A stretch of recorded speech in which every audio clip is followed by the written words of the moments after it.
Hey, movie fans, and welcome back to another episode of the Uncharted Media Podcast. This is episode 132. Oh boy, I could just feel the animosity that we're gonna bring out today because we thought we would try something a little different, a little controversial. But we're also gonna preface this off the bat by saying what we're going to talk about today does not take away or should take away anyone's enjoyment from the specific movies that we're going to talk about today. But what we're going to talk about today is movie characters that the movie tries to portray as good people, but if you really kind of analyze it further, they really are not the heroic type that they're cracked up to be.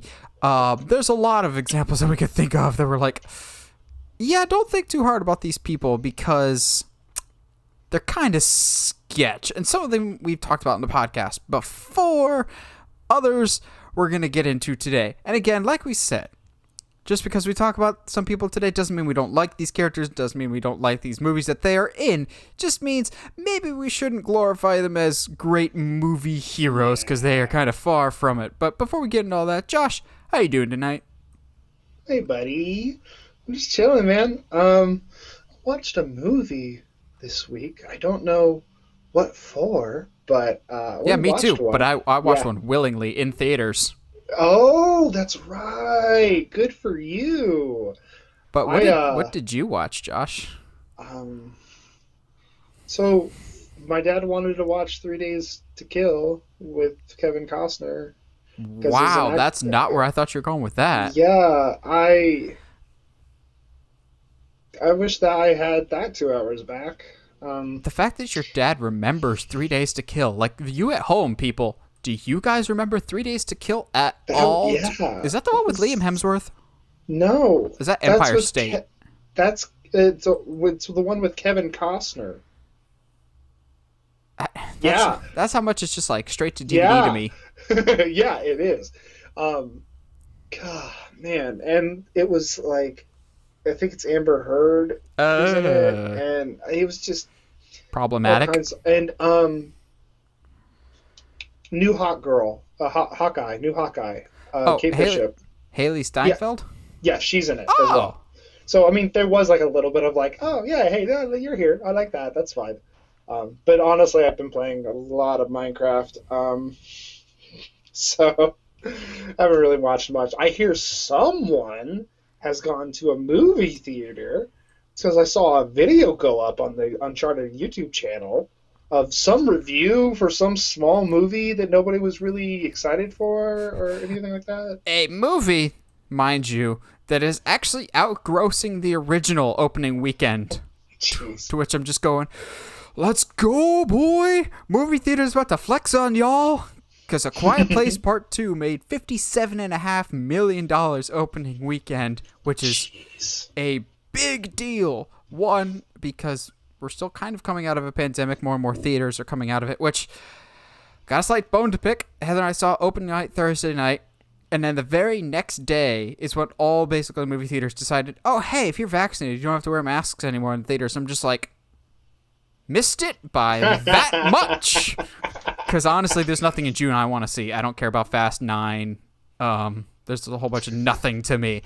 So we did see A Quiet Place Part 2 finally, which to me, A Quiet Place Part 2 is like this was the movie more than anything to signify movies are back. Like Godzilla vs. Kong, cool, but that was also on HBO Max. Plus, Godzilla vs. Kong was always set to come out later anyway. A Quiet Place Part 2 was like the movie that was supposed to come out right as the pandemic hit. So now that it's out, I'm just like, okay, we've hit play again after pressing the longest pause button ever. So in that respect, it was so nice to have it back. As a whole, it's going to sound negative. As a whole, I liked this movie a lot. Is it as good as the first one, though? Definitely not, but they're not going for the same thing. The first one was so masterful in my mind of being a metaphor for grief and the family's inability to communicate via that grief. Like, they're clearly not on the same page. Mm-hmm. This one feels much more like a live-action adaptation of The Last of Us. It's much more apocalyptic. There's much more of a objective-based narrative. And obviously you have to work around the issue of a certain character is not around anymore. but he's still flexing his muscle as the director. John Krasinski, I cannot wait for whatever project he does next, whether it's Quiet Place Part 3 and finish out this trilogy, because there's definitely still some story beats that we can continue and like cap this off as a nice cohesive trilogy. But John Krasinski's direction, once again, is fantastic. For those that remember the first one, you all remember the nail sticking out of the step? That's child's play compared to something that happens in the first 10 minutes of this, of like, I don't get squeamish very often, but like both Heather and I are just like, nope, we cannot watch this because something happens so abruptly. And since The Quiet Place is not necessarily a violent series, when something does happen that is violent, you're just shaken that much more, to which I'm just going, nope. But everyone's... Did somebody get their knee scraped? No, it's more just the abruptness of it. That would... Fair. No, it's not. Nothing is Evil It's not Dead Evil bad. Dead? It's not Oh, Evil okay. Dead bad. But all the performances are fantastic. Emily Blunt's a different type of performance this time around. The kids really have to step up, obviously, this time around, because they have much more focus on them. Cillian Murphy's great. But I'd say it's a solid 7.5 to 8 out of 10. Like, it's definitely not a disappointment. See this in theaters. Is it as good as the first one? No. But that being said, it was my favorite movie. The original was my favorite movie of 2018. So to even get in the relative ballpark of the original in terms of quality is nothing short of miraculous. Of the tension is still palpable. Like, you're going to be holding your breath for the most of the movie. To me, it just wasn't... The story wasn't as engaging as the first one because the family dynamic is definitely different this time around, but it's still a really, really solid suspense thriller. Well, all right, man. I mean, maybe I'll have to go this weekend. Who knows? It's not like you can see anything else, really. I mean, I can see plenty of things with these two eyes. I kind of want to see Cruella at some point, but I can also wait till that comes on DVD, though. Weirdly enough, I kind of want to. I've always kind of been an Emma Stone fan, not just because... Oh, no, we've talked about her on the podcast several times. Yeah, she's one of our favorites. She's fantastic. She's a fantastic actress.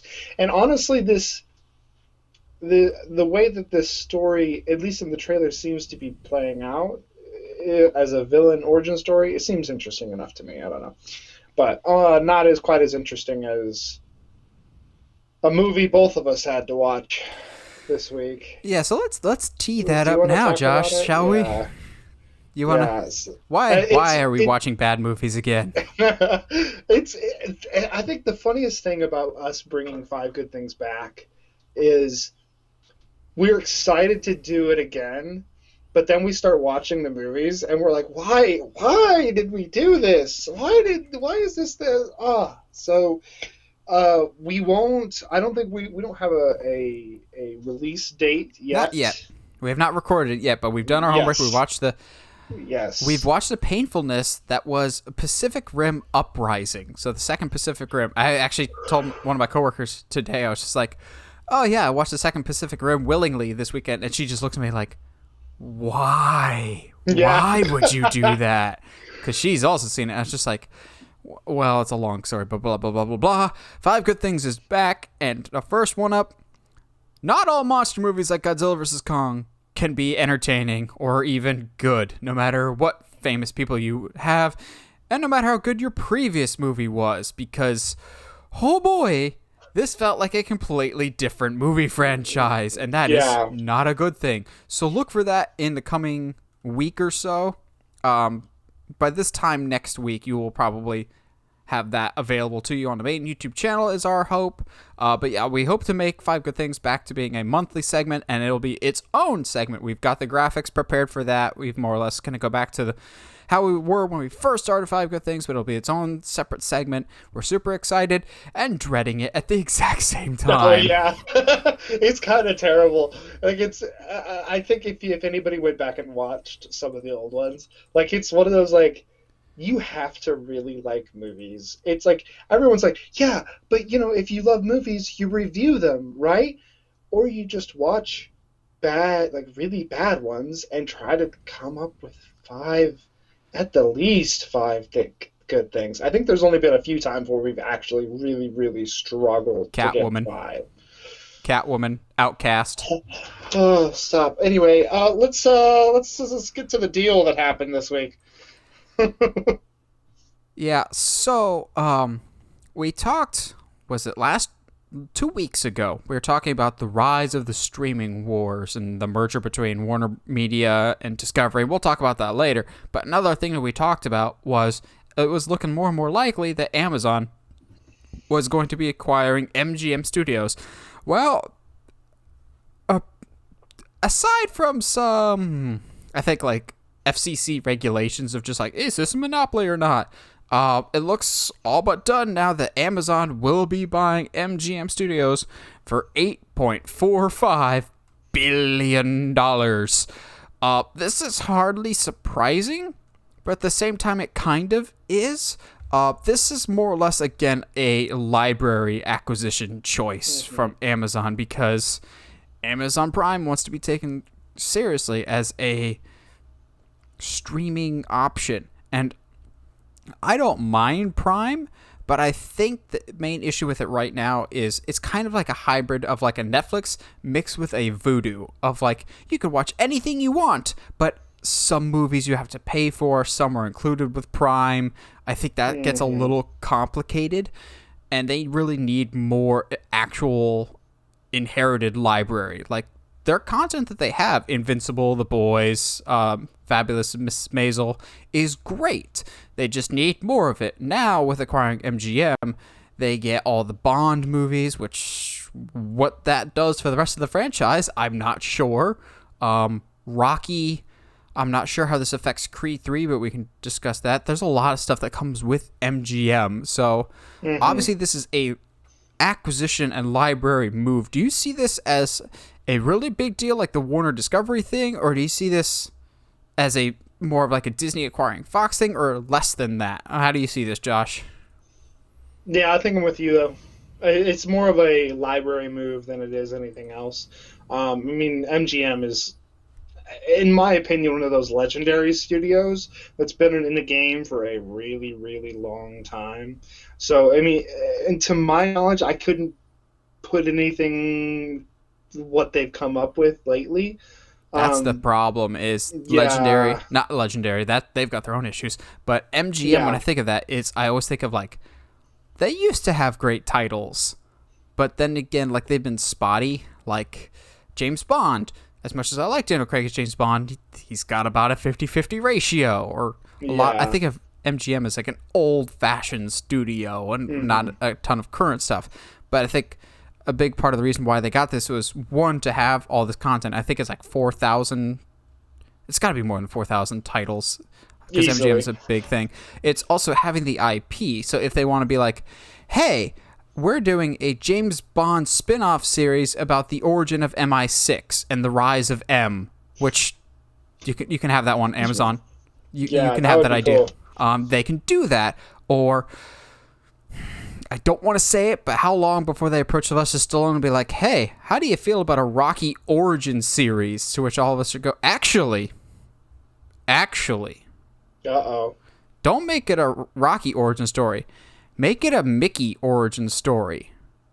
Ooh. Of maybe he was a bum, maybe he washed out, just like Mickey, just like Rocky did. And so that's why he's so hard on Rocky of, hey, I don't want you to follow the same trajectory that I did. And just call it Eat Thunder, Crap Lightning. Or we could get some more Expendables movies. Is that MGM? I don't know. It's Sylvester Stallone, so I'm assuming. Maybe. Yeah.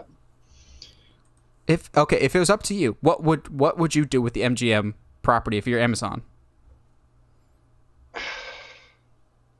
Bro, but like, because I'm with you though. It's the movie business is a lot of what have you done for me lately, and the Bond is so spotty. Like Creed has been solid, but I think that's partially because Sylvester Stallone is still so heavily involved with the storytelling. Well, he won't for Creed 3. How do you think that's going to affect it? Because that hasn't started production yet. See, that's tough because I would hate for them to, after not only producing a good sequel, but producing a sequel that builds on the first with Creed 2, I would hate for them to just put out something that is mediocre. Like a Rocky 5 or something. I don't know, man. at the end of the day, I think this is more just like a library move than it is anything else. I kind of hope not to see Amazon MGM Productions presents, this whatever film. You know what I mean? I don't know how I feel about all of that. Like, okay, cool. The delivery company is now the deliverer in charge of content. I hate this. At least I think this is not a bad thing because Amazon still is pretty keen on the theatrical experience more than some other people that want to shrink it. So I think they're still going to be willing to play ball. I still feel like Amazon has a lot to catch up with because the entertainment business is not their forte. But then again, Amazon, back in my day, Amazon was a book retailer. And if they can evolve past selling college textbooks then to what it is now, obviously they can transform into a big entertainment conglomerate. I don't know who the new Amazon guy is because yes, we have Jeff Bezos for our graphic, but Jeff Bezos is stepping down, I believe, in July. So he's just going to have to duke it out with Elon Musk of who's going to be the richest man in the world and who gets to play Lex Luthor someday. So I don't know what the current direction will be after Jeff Bezos steps down.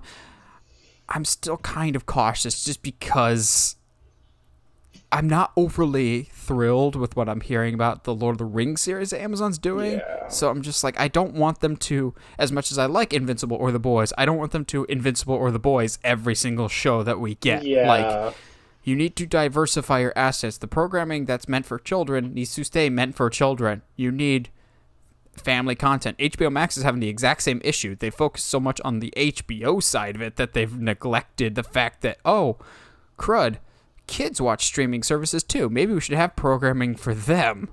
What? No way! It's almost like kids have more time to watch streaming services than we do. So this next news story is a thing for it's a sure. Thing that's happening. Yeah. I'll be honest, because I want to be the positive person here. It's not the worst casting I've ever seen, but it certainly ain't the best. And that is that the upcoming Kraven the Hunter spin-off movie, yeah, that's still a thing that's happening, directed by J.C. Chandor, I think. J.C. Candor? Bottle City of Candor, something. Will be played by former Quicksilver actor Aaron Taylor Johnson will be playing Kraven the Hunter.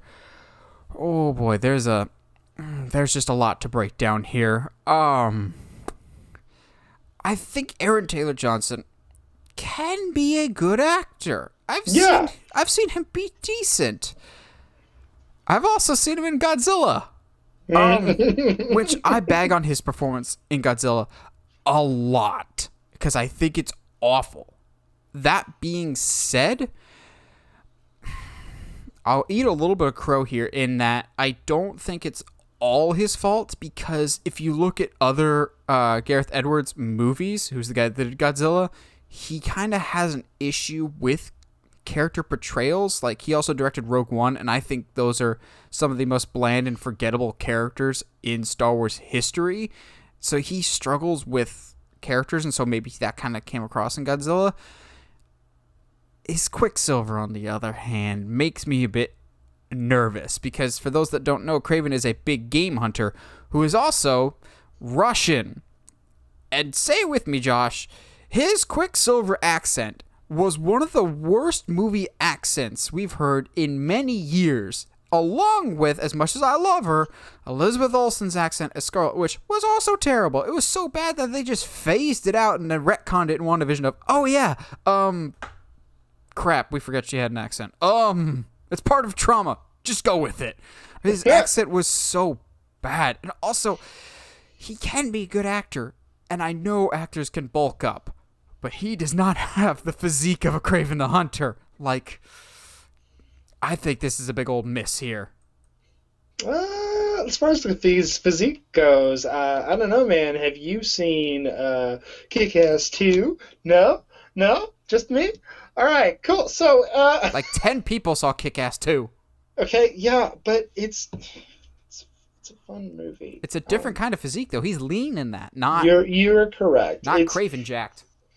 But I will use both Kick-Ass movies as examples as to, like, he can actually act, and like he's. I mean, granted, that's not exactly the character that Craven's gonna be, but like he's does an accurate portrayal of Kick-Ass, and so it's I'm trying to have the benefit of the doubt here, and I think when I don't know about you, but when I heard this and it wasn't Gerard Butler, there's a part of my little fanboy heart that was like completely shattered, and I can't tell if my dislike of this casting is more because they didn't cast Gerard Butler or because I'm not sure it's a good idea. You know what I mean? Yeah, you know me, I've always wanted Gerard Butler as Kraven the Hunter, but I knew it was never going to happen because he's preoccupied with another big franchise, but I saw a lot of fan art of people wanting Jason Momoa, and I'm going, yeah, you can absolutely race bend Kraven the Hunter to be Polynesian descent. I also heard some people suggest, and I think it's a brilliant idea, of have Craven, maybe we talked about on the podcast at one point, of having Kraven the Hunter be from Wakanda, and he's a big game hunter from Wakanda, and I'm going, that would have been perfect. But also, that gets a little complicated with the Wakandan thing of Wakandan is Disney and Marvel. This will be a Sony project, and Sony's firmly in its own camp here, and I think I don't want to say Sony's this petty, but maybe they are being this petty of like, oh, we're going to bring in one of your actors to be in our Spider-Man movie. If you won't let Spider-Man come back to us, then we're going to take one of your actors. Like, I don't know. It kind of this just feels weird. Like, his overall vibe and his presence doesn't lend to me Kraven the Hunter. But we've been wrong before with castings. I've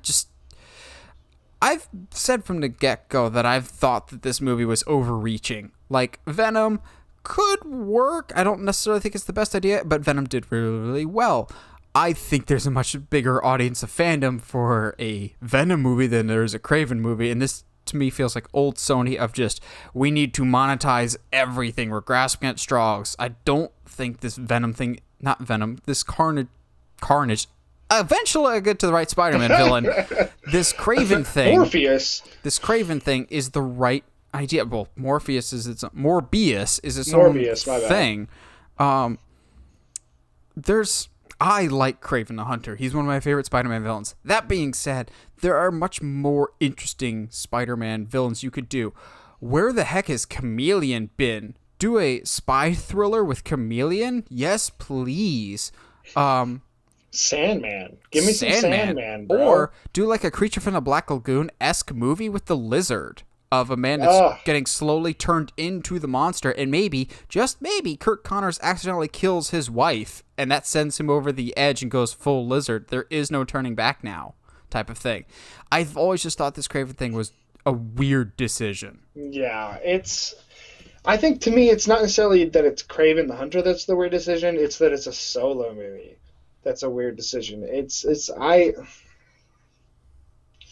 don't know, man. I just don't see where he fits in this weird, like, Sony Venom verse. And I don't understand how you can have all of these villains, and then what, are you going to turn them all into anti-heroes? Like, what's your plan here, dude? I don't know. Speaking of things I'm not sure if I'm okay with or not.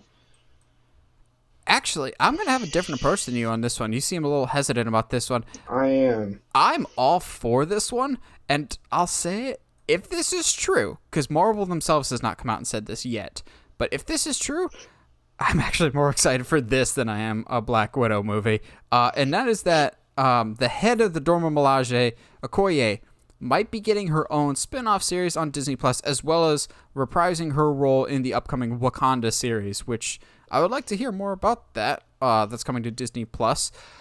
I think this is a good idea. I know Josh sounds a little apprehensive here, but I like this idea because I really, really dig the Dora Milaje. They're so distinctly different from the rest of the MCU. They're not just like, hey, we're like Winter Soldier, we're just master assassins. No, like they've got this unique look, they've got unique style, both in terms of aesthetics, but also their fighting style. They just bring a different presence to the MCU that I really, really enjoy, but also we don't know anything about them. How do the Dora Milaje train? How do they live? What is their day-to-day life like?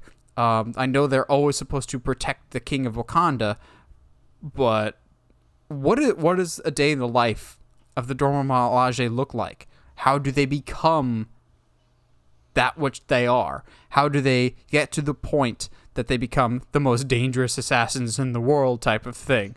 How do they get chosen? What's the training like? It almost kind of feels like it could be the potential of like the Spartan side of 300, except with competent storytelling. No. Ooh. I said what I said. Dig. Only because you brought up 300. The only thing that has made me so mad this week is the list of movies that Zack Snyder put out that Warner Brothers won't let him make, and every single movie on that list, I was like, don't want to see.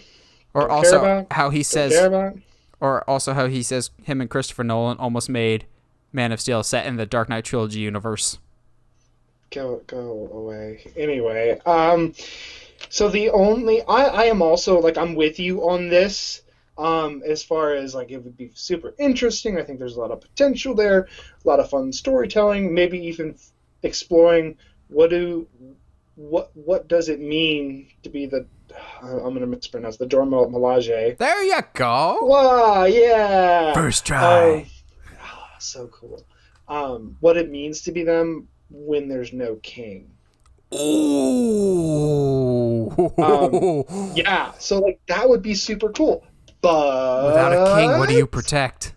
Yes. Ooh. So, but much like a Kardashian, there's a big butt in the room. I am nervous. I'm just gonna keep going. I am nervous that this starts a trend of giving everyone an origin series, and I guess you mean like what they're already doing. They haven't like done everyone though. You know what I mean? Everyone that hasn't had a movie gets a Disney Plus series. Yeah.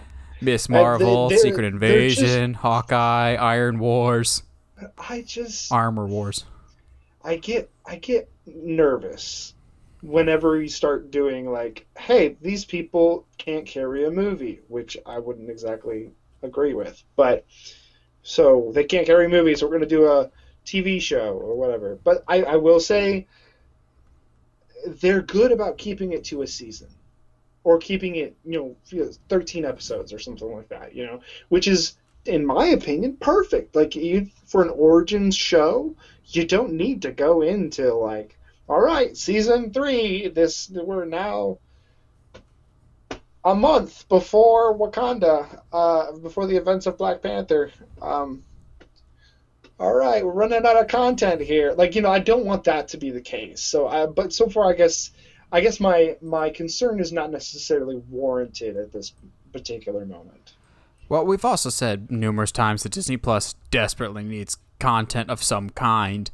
But also, the first Black Panther set up such a fantastic storytelling world with Wakanda that almost has limitless narrative possibilities that I was immediately enamored with from what is the high-ranking official's life like to what are the people that live in just the regular part of town live like. I want just more of Wakanda and more of the environment and the world it inhabits. I want more storytelling like that. And so if we take a specific character that might not necessarily have the significance of like a Black Panther, this also could be a stopgap, if you will, until they kind of get a better hold of what to do with the legacy of Black Panther. Let's focus on the rest of Wakanda for the time being, so to speak, of like, we don't know what we're doing with our chess piece here, so we're just going to keep moving other pieces around that still flow naturally. Yeah, which I guess makes sense. I mean, yeah, it makes sense. That's what I'm going to go with. Cool. Let's bring it on, I guess. I'm happy because we're getting back to the theaters. We're getting back to normalcy in that respect, which means we're getting back to the movie trailers, which makes me sometimes happier than the movies themselves. So we have two that we're talking about this week. The first being a sequel to a sleeper hit horror movie. I don't even know if I'd count it a horror movie, but I guess you could. Escape Room from, I believe, 2 years ago. Yeah, the first one came out in 2019. Super low budget for, I believe it was Blumhouse.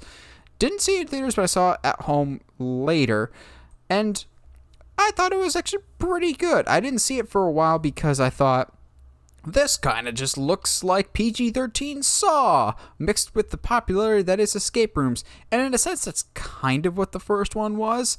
But it's still, I could have fun with it. It's a solid, 6.5 out of 10. You're not going to write home about it.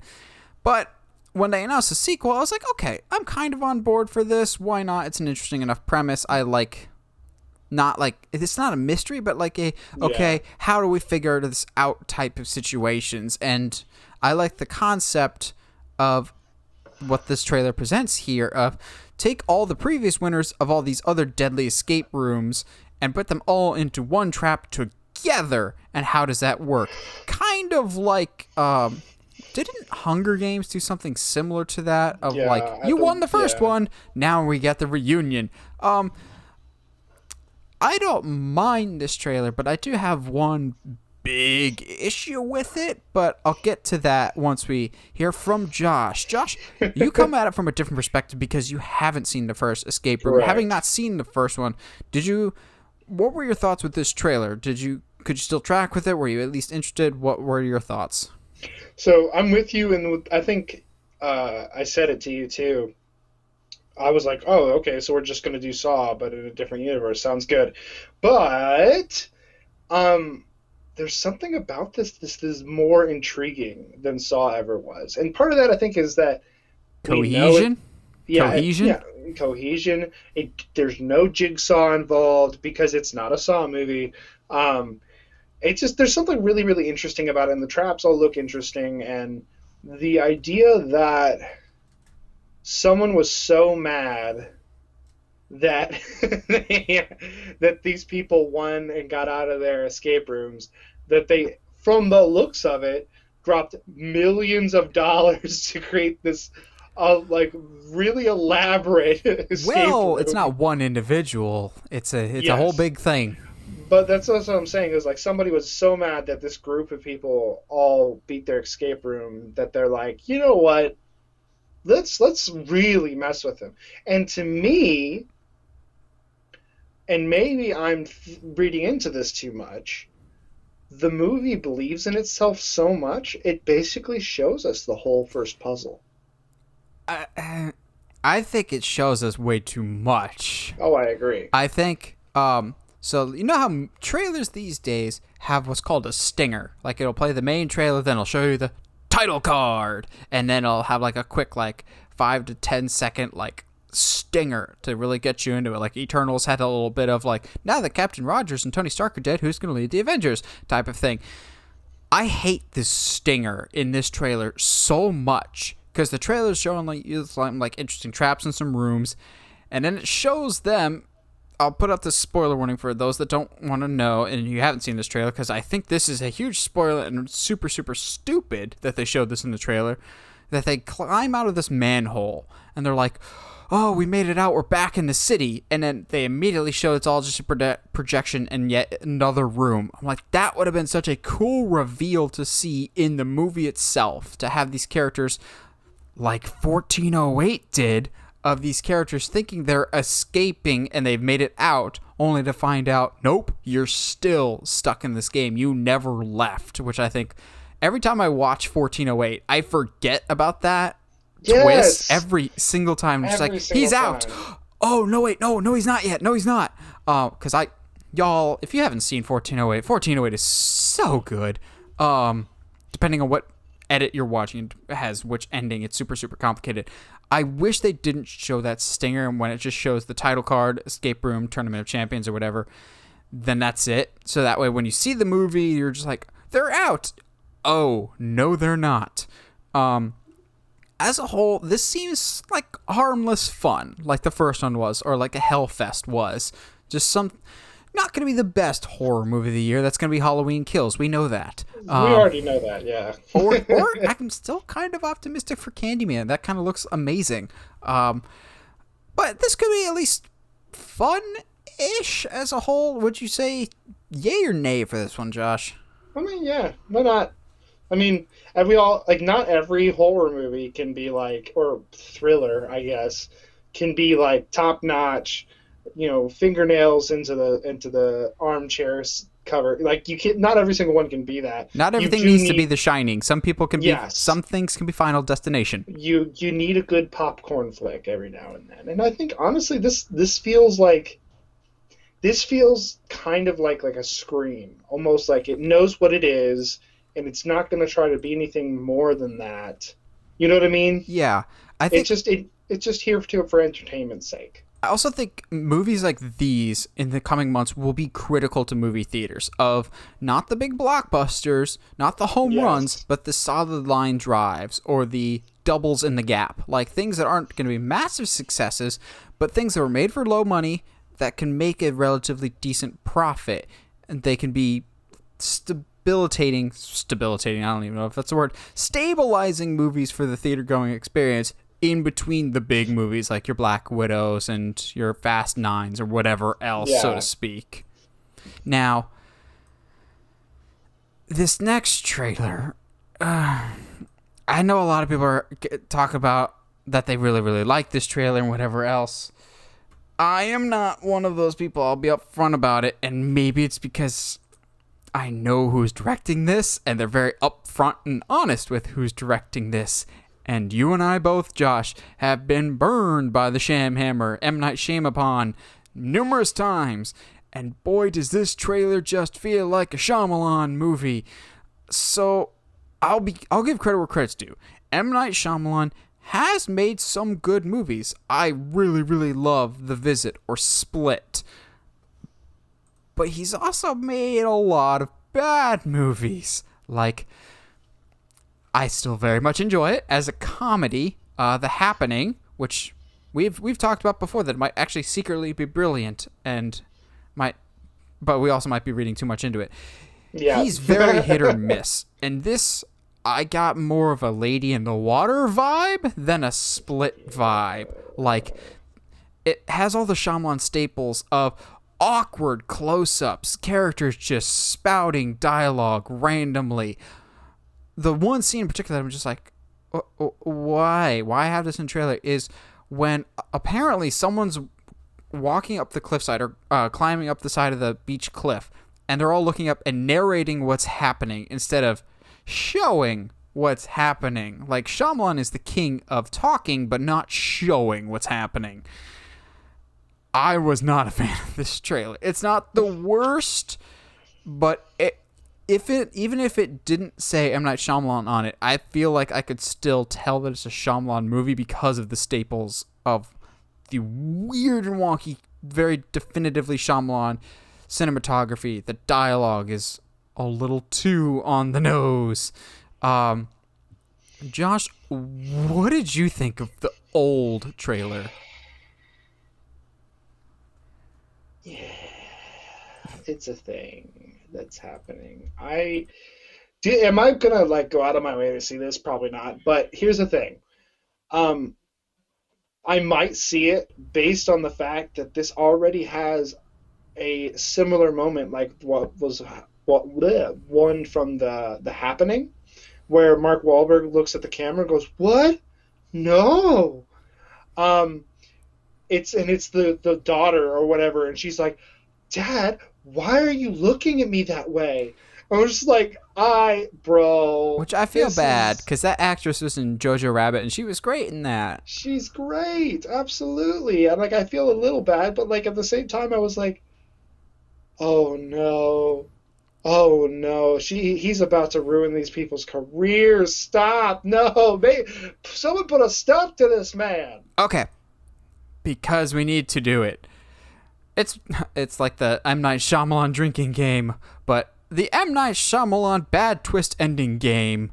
What do we think the twist ending is going to be? Because it's Shyamalan, there has to be a twist ending. One of these movies, I want there to be the twist ending that there is no twist ending, and it's just an ending for once. My immediate thought is it's actually a twist, and the parents are the ones that are aging somehow. Even though we're seeing the kids age up, no, I think it's secretly the parents somehow. It's like a reverse aging thing, whether the kids are just aging in real time and the parents are not, and they keep coming back to the same beach somehow, and it's weird, like they're on two separate realities. It's got to be something either genius or stupid or both with Shyamalan. It's never as it seems because he doesn't know what simple means. If you had to guess what a twist could be, Josh, what would it be for this one? I think big brain play here. Okay? We use big brain, lots of wrinkles in the brain. We're like super smart here, right? I think that M. Night Shyamalan got really drunk one night and binged all of Lost and was like, I can make a horror movie out of that. I think there's a monster, and it's going to be the lamest thing that you will ever see.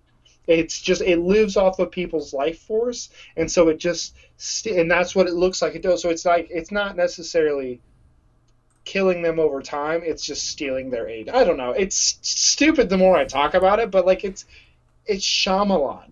Like, yeah.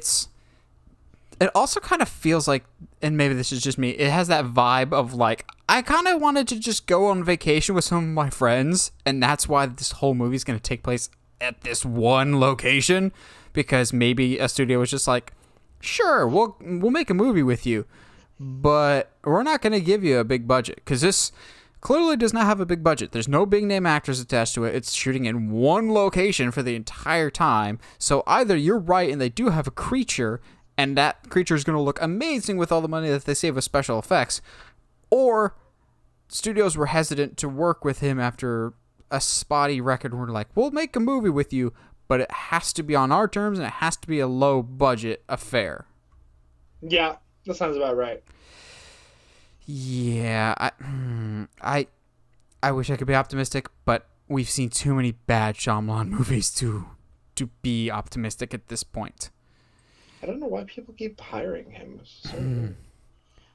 So, lastly for today is a very late breaking news, which we saw coming about 2 weeks ago, but now we have like official confirmation and a little bit more details about the production company, and that's the Warner Brothers and Discovery merger has gone through, well, will be going through under a new unified banner for the name of the company, Warner Brothers Discovery. Wow. You know, there's some idiot just sitting back going, I got paid to name this, and this is what I came up with. Like, it's not a bad name, but it's also like, you just stuck the names together. Like, it's not like Warner Discover or something like that, or Discover Brothers. No, that sounds like an HGTV show. Yeah. But like Warner Brothers Discovery, that's it. Or WB Discovery. Something. This is too long of a name. And also, this isn't a mock-up that I made in Photoshop or anything. This is an actually officially released logo of what Warner Brothers Discovery is going to be. It looks like an Angels in the Outfield logo. It does. Especially with like Space Jam. Yeah. Oh, this is what is this? This is the stuff dreams are made of. Mm-hmm. At that, like, oh, come on, bro, get out of here. You know what? That's like stuff like this reminds me of the good old Jim Gaffigan bit where he's talking about the guy who wrote the Hot Pockets jingle. And he's like, "All right, man, we're paying you a ton of money, and you to write this jingle for Hot Pockets. Well, what you got?" Oh crap! I forgot to work on it. Hot Pockets. Brilliant, you're paid. Like this, that's what this feels like, you know? Like, it's just, I guess simple is best, but... Is it, though? No, it's not. Okay, also, like, logo-wise, Warner Brothers for so long has had that shield that they've keep making more and more minimalist, and it bothers me. What you should have done is have the W and the B that are inside that shield logo now inside of the Discovery D that we have for Discovery Plus. But I'm not a graphic designer, so it probably would look terrible. Yeah. As a whole, in comparison to this logo, yeah. As a whole, though, I still think this is a good acquisition. However, we're still kind of hearing some people speculate and formulate their opinions that once this merger's gone through, Discovery might still sell off Warner. I'm going, I don't know. And that Universal might still be in the mood to buy Warner Brothers. And I'm going, that gets a little too dangerously close to monopoly, I think. Yeah. DC might be sold to Universal, but again, DC is like one of the big properties for Warner Bros., and so I see them wanting to keep that in their back pocket with this merger with Discovery. I still think this is a good thing, but we're not off to the best start here. However, the name of the company is not what really gets my interest. More so, it's what's the name of your streaming service going to be? Because you can't do any worse than HBO Max, which is one of the worst names, and it single-handedly doomed you from the start by having a stupidly confusing name. That and Peacock are terrible. If it was up to you, Josh, you're getting paid the big bucks here. What's the name of the streaming service that they're using, and do they combine them or keep them separate, Warner Brothers and Discovery? All right, I got this. So, based on the minimalism of the logo, I'm going to be paid millions of dollars to name the new streaming service HBO Discovery. Woo! I got it. No. Wow. No. No, I didn't do it for you. All right. That's all I got. Sorry, I put about 2 hours worth of thought into this. So. Probably more than whoever actually came up with it. That's true. Maybe like Discover WB or Worlds of WB. I don't know. Like, there's just no way to make this sound cool. Chip and Joanna Plus. I don't. I mean, they've already got Magnolia Network, but whatever. Yeah, but whatever. Guy Fieri and Friends.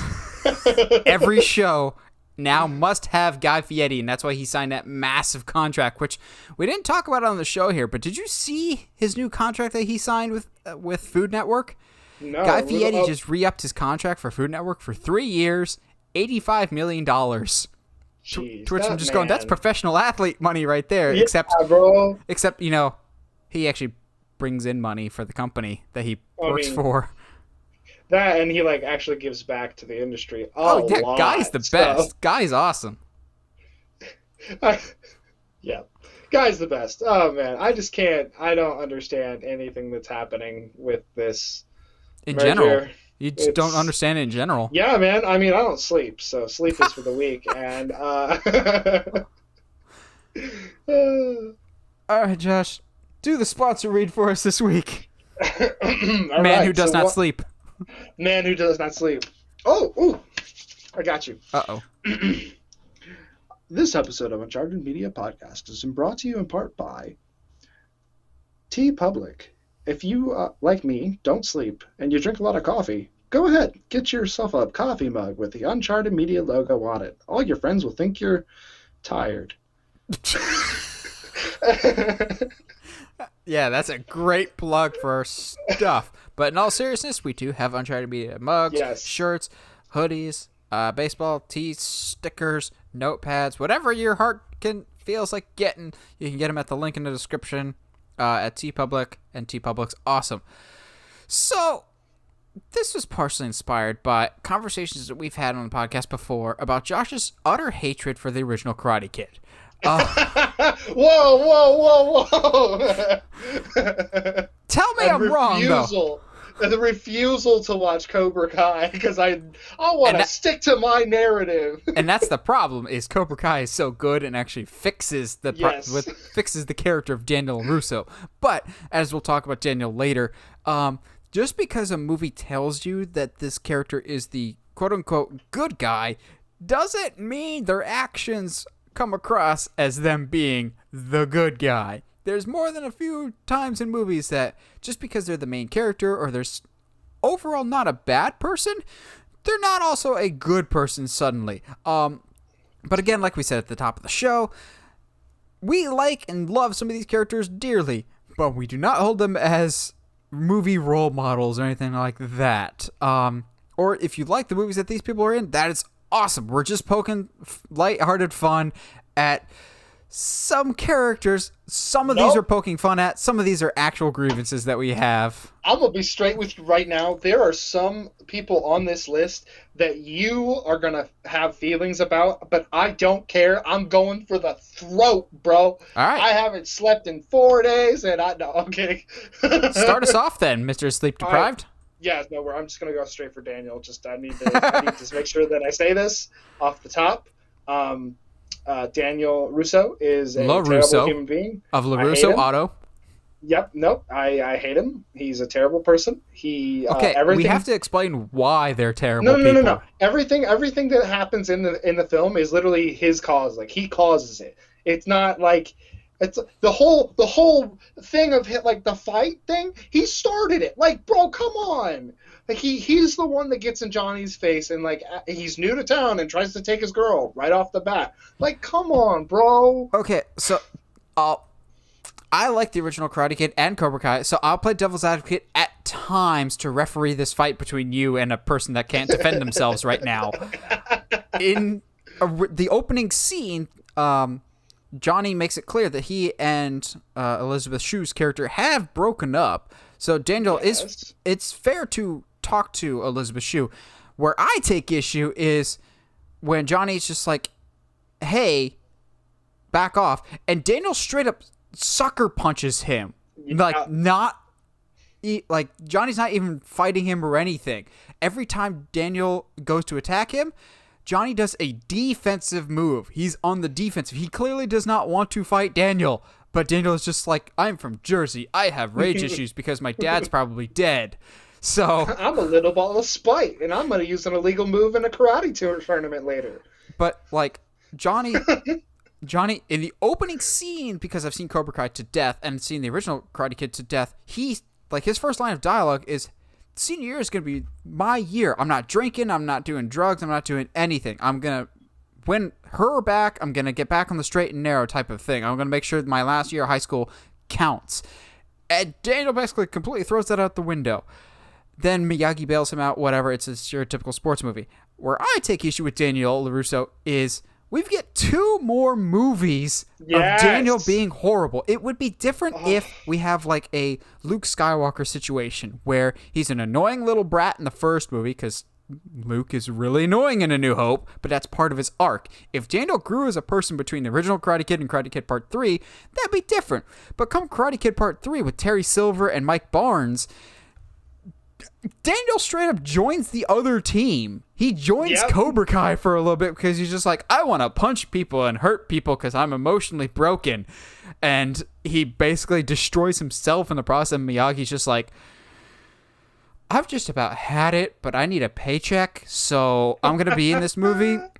Like, Daniel does not learn, and everything bad that happens to him is his own fault. Like, Miyagi keeps telling him over and over again, let it go, dude. They've attacked my greenhouse, but that's okay. We have insurance. Everything will grow back over time. It will be fine. But Daniel's just like, no, pride and dignity. And also, I think part of it might be, this is the weirdest trope in every single Karate Kid movie that I've always had issues with is, why is it always a different love interest in every single movie? Karate Kid 2 opens with Elizabeth Shue's character dumping Daniel. Karate Kid 2 ends with him going back to America so he can't end up with the girl that he meets in, I forget what it's... It's in Japan. Yeah, in Japan. Where Mr. Miyagi's from. And then the third one, the girl straight up moves away right before the big tournament. So I'm just like, why do all the girls keep leaving? Well, you know, when you're a jerk from Jersey who's apparently got the emotional competence of a mob boss, yeah, like, why would you want to be around that? Daniel is the worst. Well, and I refuse to give him redemption by watching Cobra Kai. You are wrong then. Cobra Kai is amazing and it fixes his character, actually. But what you got, bud? What you got? What do you want to lead with? Ooh, I want to save my most angry for last. With the one that you already, I'm assuming, will know, because tentatively I should like this movie, but the main character is so horrible, at least in my book, that I cannot like this movie. Let's go right for the throat and just make everybody mad with a character that I've made no qualms that I've had issue with this character ever since about 2011. I won't say when he first started, because when we first meet this character, he actually had an arc and became a better person, and then immediately regressed after that, because the only time he's ever been good is in the first Iron Man with Tony Stark. I detest his character so much, except for that first Iron Man, because in the first Iron Man, he actually was held responsible for his actions, being a war criminal, basically, and owned up to it. Oh, Josh! Josh has a question before I get into a big rant here. I have question. Question, teacher. Why? Because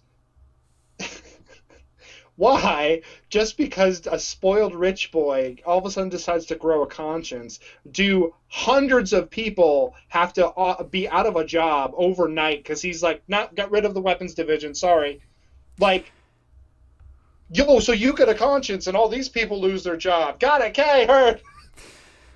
It's not just that. It's also like, hey, the Avengers made this mess. Oh, don't worry. I'll pay to clean it up. And thus creating Vulture, which I'm tired of Iron Man being shoehorned into Spider-Man, but that motivation for Vulture at least made sense. But the first Iron Man, he learns and he grows and matures as a person. From then on out, it's the narcissism show from him, basically, of when the Avengers win, it's all because of him, and I did the great thing. But when they lose, it was a team effort, and we couldn't work together as a team, or you didn't listen to me. It's just like, which is it? You gotta work. And I know that's the character of Tony Stark. He's just not my type of character that I enjoy. I enjoy a Captain America type more of this is right and this is wrong, and you need to just be willing to work on the same page as other people, even if you disagree. Like, Tony is just happy to be the smartest guy in the room, even when he's clearly not sometimes. Like, I always get the sense that the Hulk is stronger and smarter than he is, but Tony will never admit that. I've just had issues with Iron Man for the longest time, and yes, I was sad when he died in Endgame, but at the same time, it only made sense because if you want to make the Marvel Universe safe, you've got to get rid of its biggest villain. And let's be honest, most of the villains are Iron Man's fault somehow. Yes. Ultron, at least he owned up to, yeah, I created Ultron. But if it wasn't for him in the Sokovia Accords, because it is his fault, if it wasn't for the Sokovia Accords, the Avengers never would have split up, and they would have been able to defeat Thanos the first time around, and not, ultimately led to his death. But yeah. I've just had issues with Tony for the longest time, and people get mad when I say it, but I'm glad he's dead because we can finally get past it, and he was a character that was... I didn't think it was fair for the longest time that Steve gets his life taken away, and Tony gets to rub it in that, oh yeah, I'm great and I've got a life, even though Cap deserved it a lot more because he's willing to make the sacrifice play. Yeah. No, I'm with you, dude. I got no qualms here. Tony's a terrible human being. He's not the last Marvel character I've got, though. Oh, no, yeah. Hey, I'm going to go ahead and lead with my Marvel character. Are you ready? Odin is a terrible human being in Thor 2006. 2011. Whatever, whatever. Of course, Josh has to bring in Norse mythology here. Because, bro, okay, first of all, Odin in Norse mythology is an actual terrible person, but that's not the point. Yes. In the movie, he legit... You are he kills vain, all the frost giants. Greedy boy, and I cast you out. I don't know why I went Arnold there.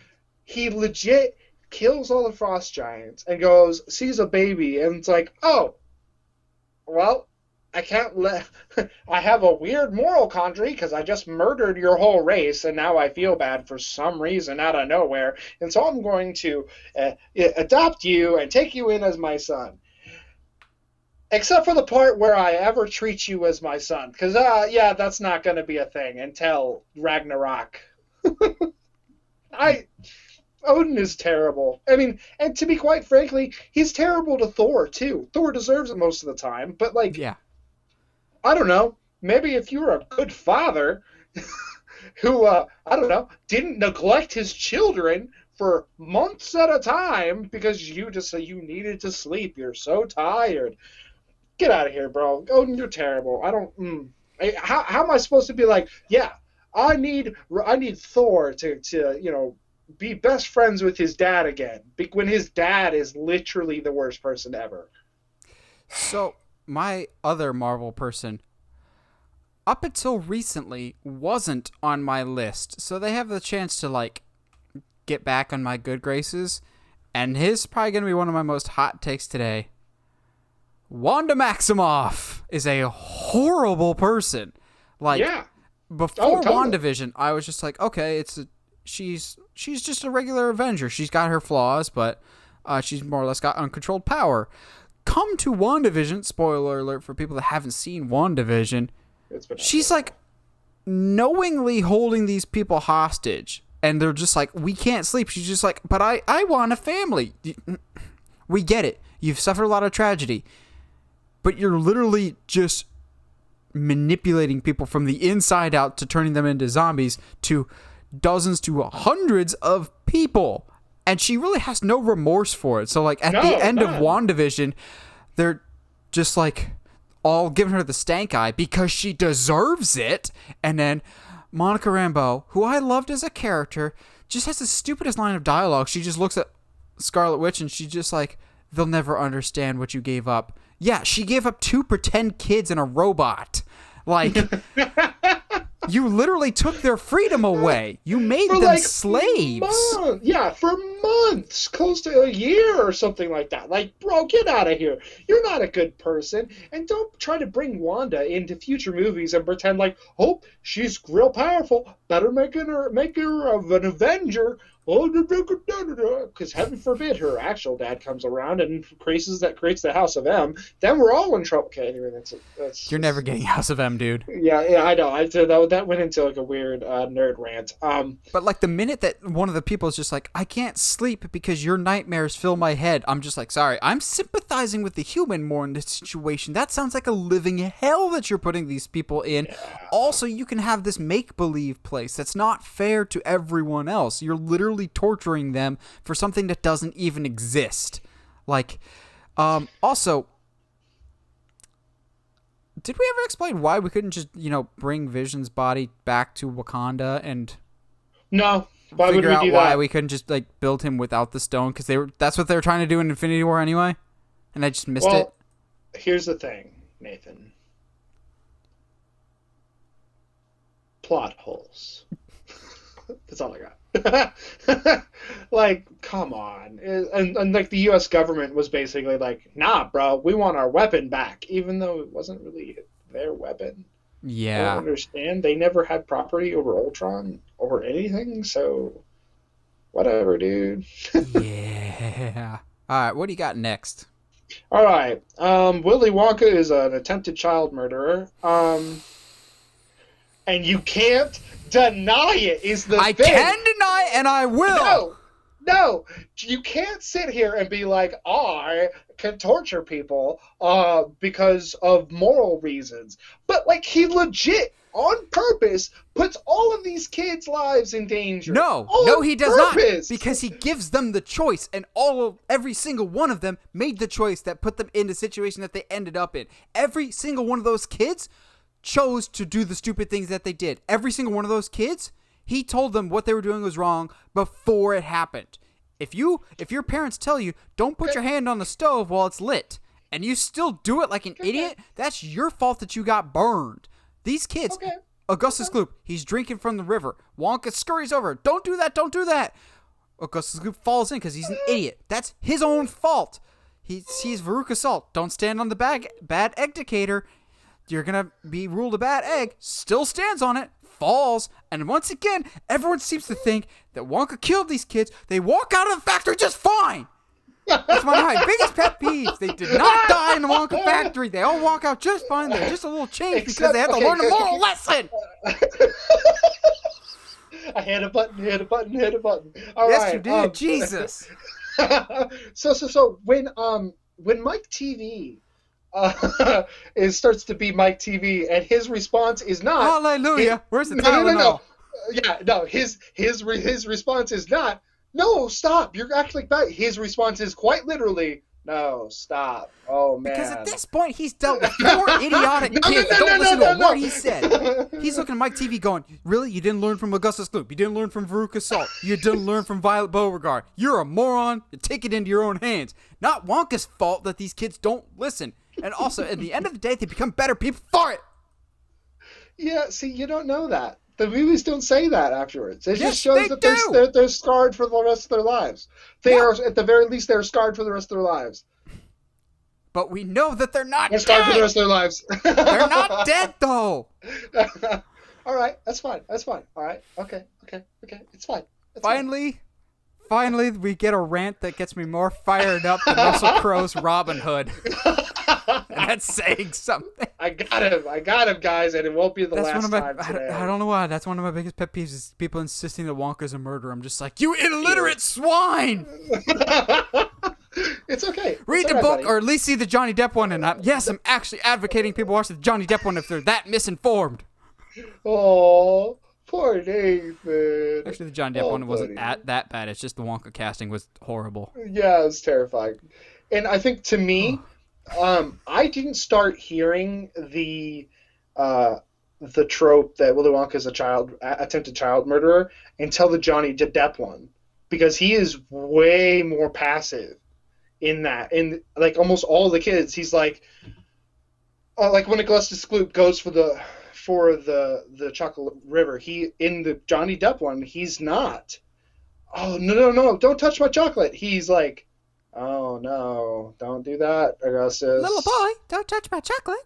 Yes, like, all right, dude, whatever. Anyway, all right. So let's move on, so you don't get an aneurysm. Yeah, I'm trying to look at my list. It was just like, which one of these names doesn't make me mad? I've got another hot take. Because the movies tend to idolize him, but they also do show his bad side. But a certain fan base seems to think, well, because he's related to the main character, that makes him a good person. Harry Potter's dad, James Potter, was a horrible person. And I hate that the movies like, oh yeah, he's just having fun with his buddies. No, the dude, like, I genuinely feel bad for Snape in terms of the abuse that he was put through at the hands of James Potter. Of like, oh, I get why you are the way you are now. Of like, let's pants you in front of the entire school and just openly torture and mock you. Like, Gryffindors are supposed to be nice people, but James really probably should have been a Slytherin. And I think even Harry, after a certain point, is just like, my dad was kind of a jerk to a lot of people. Like, if you're in the clique, basically, of James Potter, like Peter Pettigrew and Lupin, he'll treat you, he's your brother for life. But if you're not, he's going to make your life a living hell. And I'm just like, can we stop pretending that just because he's Harry Potter's dad, that he's an okay person? Counterpoint. Even though he all of the abuse that Severus Snape endured, he is still a terrible person. Oh, I love Snape, but I'm not going to disagree with you. Oh my gosh. Like, literally making Harry's life a living hell just because he happens to look like his dad. Like, that's not fair. There's times where he actively, like, discourages Hermione from learning. Like, screw you, dude. In the war against good and evil, he was like, you know what? Voldemort seems like a good idea. You know, that guy that kills the woman I love. It's fine. No, he joins Voldemort to be a secret agent for Dumbledore. Oh, cool. So why do you have to kill him? Because did you only see the movies? Yeah, obviously, because this is a movie podcast. Okay, so the reason the movie does not do a good job of this, and so you're completely forgiven for this, but the reason Snape had to be the one that kills Dumbledore is basically the wand only can go to the next person that kills the person that has the wand. So Dumbledore has the Elder Wand, so Snape had to be the one that kills Dumbledore in order for the wand to get into Snape's hands in order to get to Harry's hands down the line, basically. But that's where the twist comes in of, of Draco disarms Dumbledore. So Draco's the one that gets the Elder Wand. It's a little complicated, but No, it's fine. I like the character of Snape, but even I'm like, yeah, he does go overboard. Even No, like, I mean, 5 and 6, like try and give him more backstory to generate sympathy, and that's where I kind of get on board with it. But at the same time, you're not wrong of he does go overkill with it. and that's the thing, I think, is after how many Harry Potter movies there are? 9, 8. right? There's 8. So after 7 movies of him being a terrible person to Harry because he happens to look like his dad, he's going to save him from Voldemort because he loves Lily. Like, screw you, dude. You don't get to pick and choose. As we literally see him stepping over the dead body of James Potter. He's just exactly. Surprised he didn't teabag him then and there.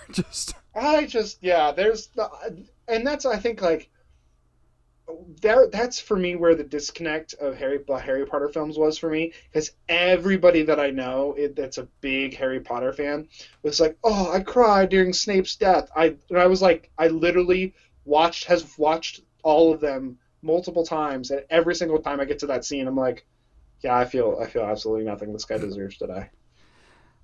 Well, I'll go with a name that I was tempted to not have, but at the same time think he might fit on this. I was wondering if anti-heroes deserve to be on this list or not. So I still put Deadpool on here anyway, because people still seem to think that he's like, oh, I love Deadpool. I'm like, I didn't mind the movies. I enjoy both of them.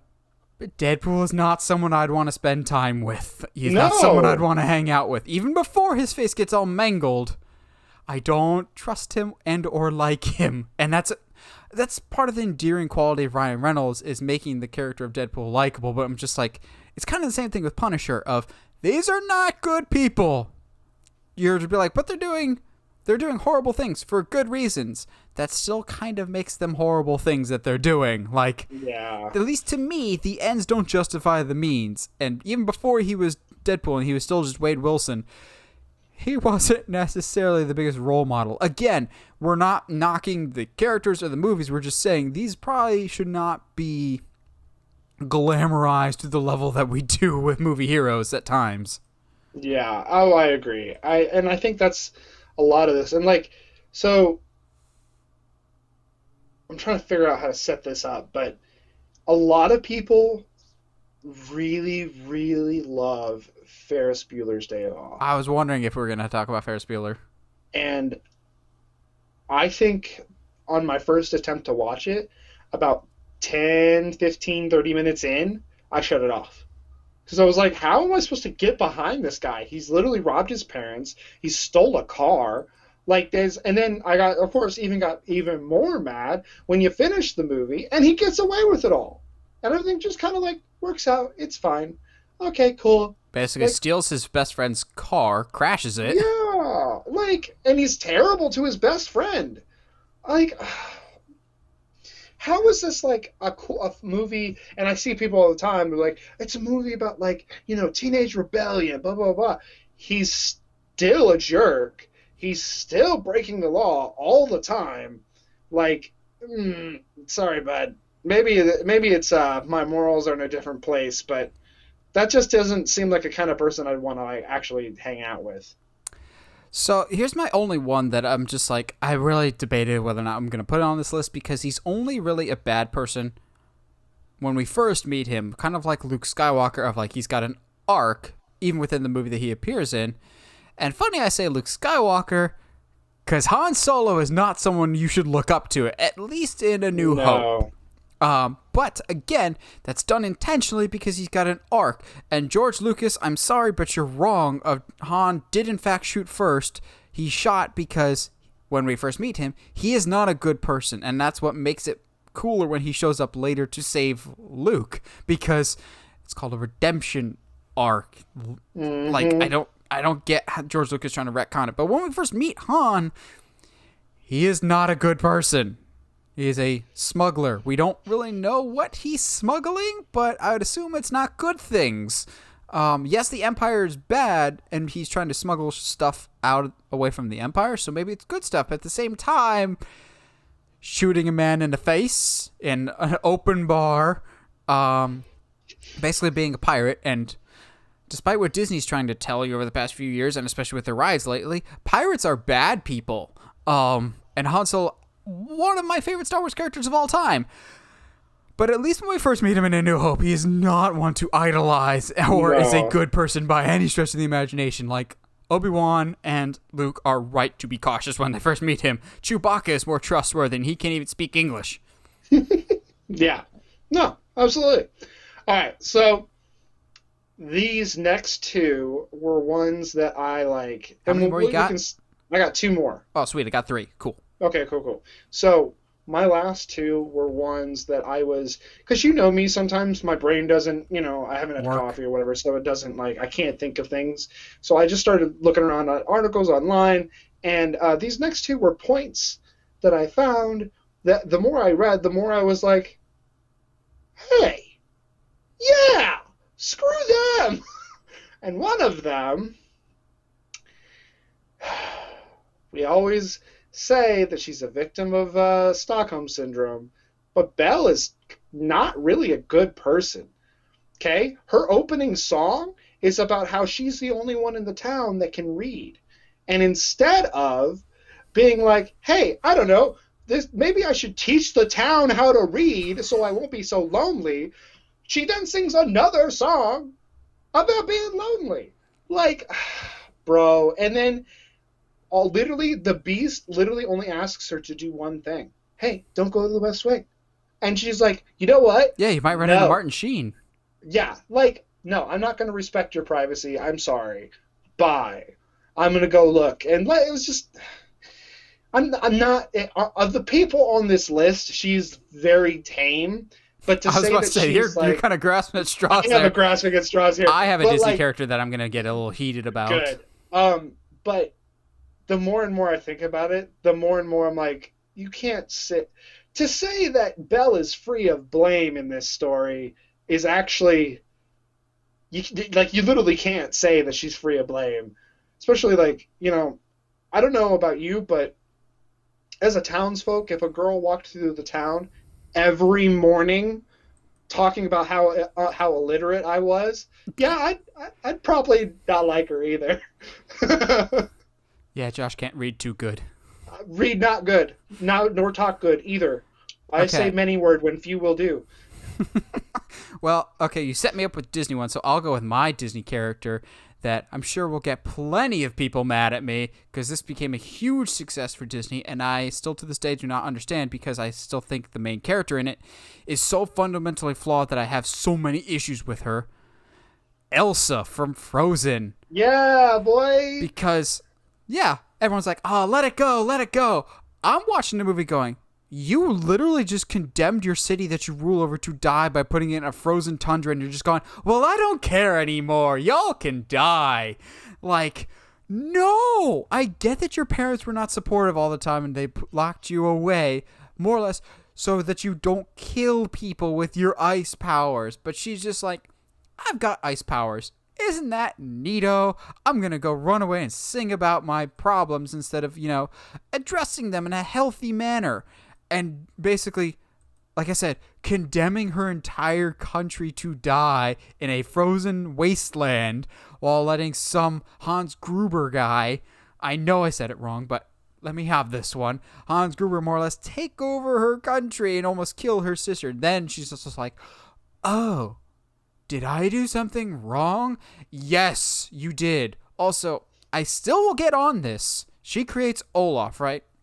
How does she create life? Like, we know she has snow and ice powers, but that does not necessitate I can create life, therefore. So, if Anna gets stabbed by Hans at the end, can Elsa just go, snow, and you're back to life, like she did with Olaf? I hate the character. And then some people are just like, she's like Simba.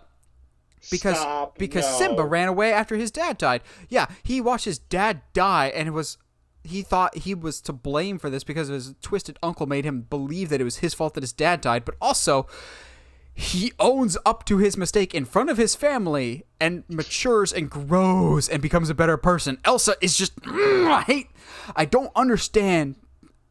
If you like Frozen, that's awesome. I'm not the clientele for Frozen. I'm not the demographic. But at the same time, you can have good female characters that can be good role models for girls. And I don't think running away from your problems is the healthiest situation. And Elsa, to me, is a prime example of she just runs away when life gets tough. And that is not what you should do. Yes, I will add a layer to that because I also am not the biggest Elsa fan. I will give her a little bit of credit. Only because, I don't know, a bunch of trolls literally told her parents she's got to hide it. She could never do anything with it. And her parents were like, well, we don't know nothing about magic, so that sounds about right, and just went with it. I was like, bro, you can't just, like... You can't trust the troll. I mean, well, not just that, but, like, even, like, from you gotta pay the troll toll. I have... Ooh, you ain't pay no toll, you ain't get no rolls. Wrong? No, okay, yeah, different quote, but okay, that'll work. I'm here, I'm connecting dots, not all the dots, but I'm connecting them. It's the same coloring book, just not the same page. I like that, that's good. I like that one too. But I'm not going to sit here and say that the trolls are the sole reason, but, the I don't sole know. reason? Elsa's parents could have at least been like, maybe we should, like, I don't know, send her to Professor X and be emotionally responsible for our child. All right. So, you brought me one Harrison Ford character. I bring you another. I think I know where this is going. While likable and his adventures are fun, Indiana Jones is not a good person. He's not on my list, but I will respect it, and I've got one very, very similar to yours. But Yes. Go ahead. And I think in some ways it would be, I could make the same argument for Nathan Drake. Oi! You're right, but oi! I love Nathan Drake, but I would not trust him, so you're not wrong. Exactly. So yes, if anybody's getting mad out there, you're right, but at the same time, screw you. Just because we're saying these doesn't mean we hate these characters in the slightest. Yes. But yes, you're right. As much as I love Nathan Drake, I would not trust him with my soda money. No, Indiana Jones is basically a grave robber that destroys every temple that he enters. And he's always running around yelling, it belongs in a museum, but then never takes the actual legal steps to get it into a museum. And it's all just because Nazis are involved. Yeah, well, it's probably because he's a white guy and he can bend the rules. Anyway, what's some of yours? More often than not, the artifact is too dangerous to be kept in a museum. Yes, like, oh, bro, shut. I hate it. He's like, bro, this thing could literally destroy the planet, but you know, we got to charge an extra $2 for admission. Exactly, like, bro, man, belongs in a museum, man. Yeah. What are you doing? Oh, You zoomed in, and it's so weird. I'm never this close to your face. So I got one that I'm glad you said Indiana Jones, because this Indiana Jones was heavily based off of this character. And to me, this, no matter what incarnation it is, the more quote-unquote woke we get as a society, which I'm never the biggest fan of that term, but I'm still on camera, whatever. But the more, like, culturally aware, I guess we'll go with that term, the more problematic this character becomes. And I'm, of course, referring to James Bond. Don't get me wrong, I love James Bond, but especially the Connery era, there's a lot that you're just like, this hasn't aged particularly well. And I don't know how much of this is just Connery acting, because a lot of it just comes across as like Sean Connery just being Sean Connery.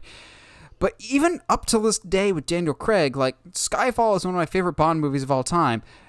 But you've got scenes of, like, the girl saying that she used to be in a trafficking ring, and then he gets in the shower with her.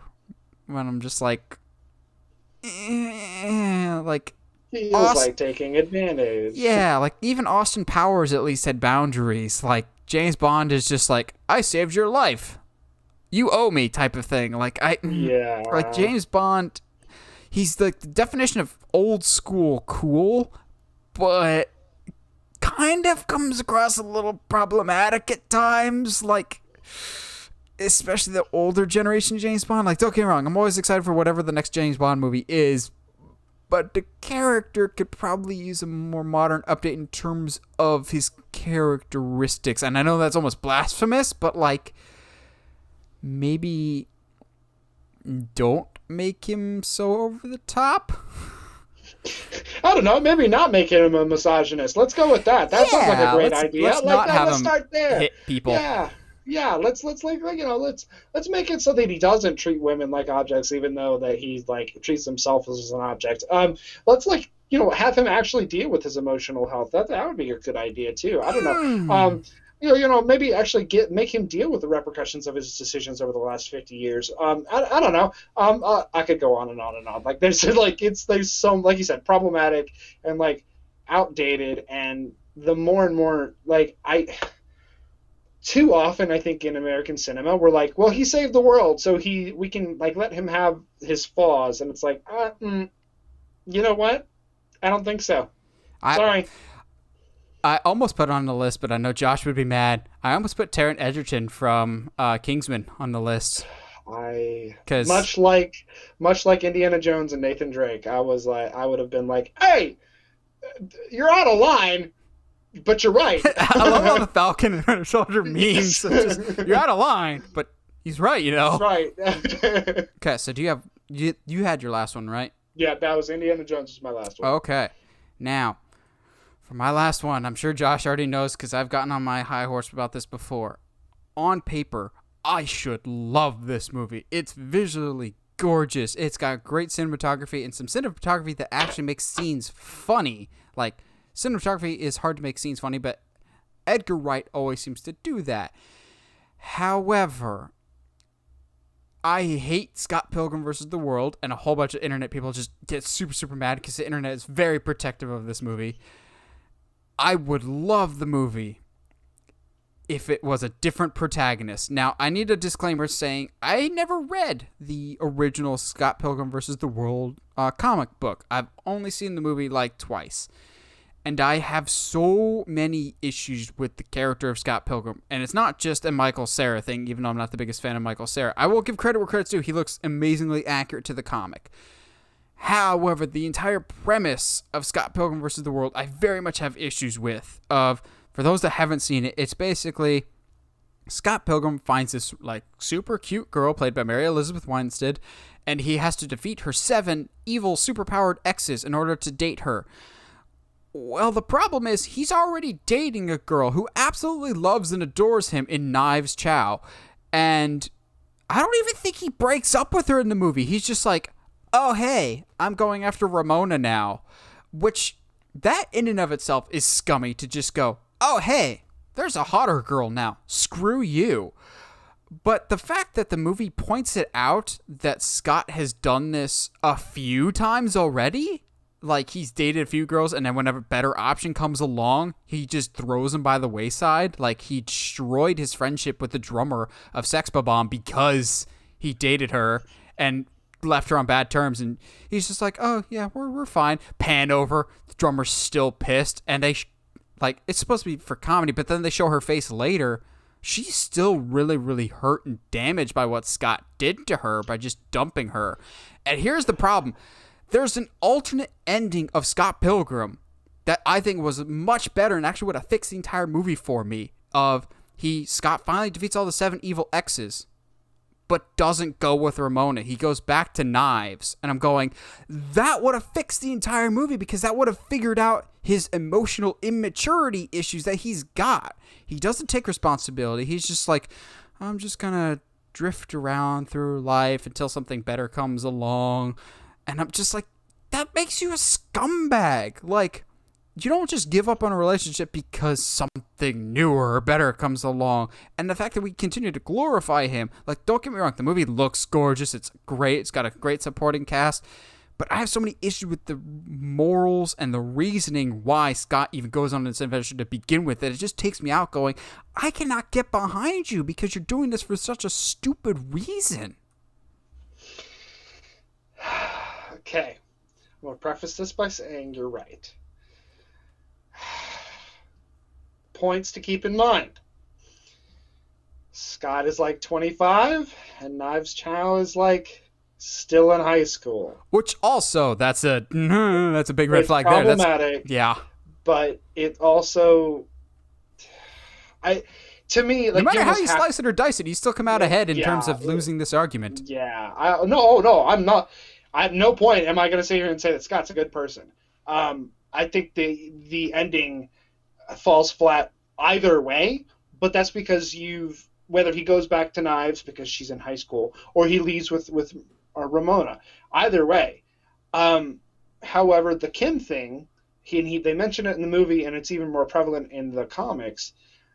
He legit, like, the reason they fell apart is because he didn't feel like fighting the 9,000 guys to get to her dad, to fight her dad for permission to date her. Like, he, like, fights, like, 500 guys, and then he's like, all right, cool, so now to get to me for permission to date my daughter, you have to fight all these other people. So it's like, it's a complicated, stupid thing. Yeah. There's no way to slice it, but he's a good person, and I'm with you on that. It's just hard to not like the movie. You can't argue he does make an attempt towards the end of the movie for emotional growth. I will give him that. The power of self-respect. Yeah, cool.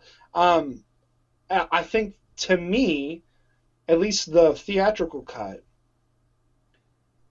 doesn't go, okay, cool, so Scott has got the power of self-respect now, everything's okay. Because he still has to talk to both Ramona and Knives, where he's like, yo, I cheated on both of you. And that's not okay, and I'm sorry, and y'all do what you want with that information. And so, I mean, it doesn't escape the fact that he's a terrible human being, but I at least appreciate there was an attempt. It's much better. It's much well done. It's better done in the book, obviously. Almost always is. But there is some attempt to give him a little bit of redemption. And I think part of that is because the true story of the Scott Pilgrim is the messiness of relationships and how everyone has baggage and all that. I would almost argue, and again, this much like any bad person in a relationship, this doesn't excuse their behavior, but I think he's got as much baggage as everybody else does in that movie. Yes, he just hides behind that baggage and doesn't confront it. He doesn't pick up that baggage and take it to the terminal with him. No, he does not. To go with that analogy.